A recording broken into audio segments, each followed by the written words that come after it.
Okay, let's look at some of the evolving suburbs of cities. And first with the area, the time period when we have the highest development of suburbs around cities. And this is really from the late 1940s, but really into the 1950s to the 1970s. You had a real change in where people live and also demographic patterns in central business districts and suburban areas. And a term that's often associated with this is white flight. And after World War II, you had a lot of people that were upper and middle class with less poverty and more mobility. They could afford a car. They would move out of the central business district and out into these outer suburbs. And a phenomena associated with that was something called blockbusting, and where real estate agents would use race to try to get homeowners in cities to sell their houses and move out to cities. They would, as cities became more integrated, race was a big part of provoking people to become more segregated and move into suburbs. So that's why it's called white flight. So then you have people moving to the suburbs, but as people moved out of the central part of the city, their money also went with them. So that really kind of left the inner cities, like downtown Fresno, for example. They may work, people from the suburbs may come in and work there, but they don't stay and spend their money there. They don't shop there. They don't go to a lot of restaurants there. And so who's left in places like downtown Fresno are people with less income, at least from, to the 1970s and beyond. This also led to a phenomenon called redlining, that as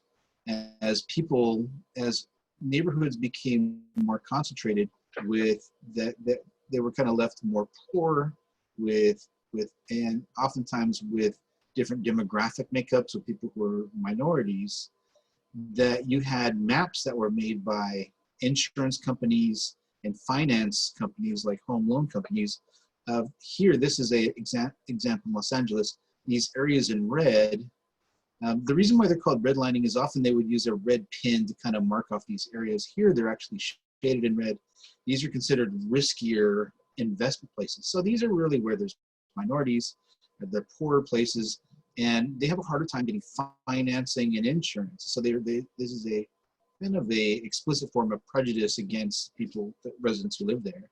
It became illegal later on, but it really kind of drove the development of different types of neighborhoods, some of them rich, some of them poor, in California's urban areas from the 50s to the 70s. Now, post that period, post 1970s, kind of more recently, you had a different kind of a change. You have redevelopment and gentrification, where some of these inner cities have been where things have been torn down, rebuilt, incentive programs to attract business back to these inner cities. But the problem is then it's more expensive to live there. So that sometimes will displace these poor people who have already, who the money left, the people who are there were poorer. But now with redevelopment, these poor people can no longer afford the rent and they're displaced again. Places like San Francisco, where it's incredibly expensive to live, this can be a real problem. Now we call this gentrification. This is where you have migration of people from the suburbs back into the inner city, causing housing prices to rise. And that often will displace the poor people who lived in the inner city. So where do they go? They end up going to the suburbs. So you have people with money moving out of the downtown into the suburbs, leaving the people behind poor, and then all crowding back in later on, displacing the people from the inner city out to the suburbs. So you have this kind of mixing and changing of urban land use. So how do we fix, what are some solutions? Urban planning is one of them. So trying to balance the needs of residential land use, housing affordability, and that type of thing. Some trends that have been happening are adding cultural and entertainment attractions downtown, like Petco Park in San Diego, adding baseball fields, Chansky Park, which probably isn't quite as successful, but that was the idea of Chansky Park in downtown Fresno, which to some extent it has attracted business. There's, you know, some other restaurants and things near downtown Fresno.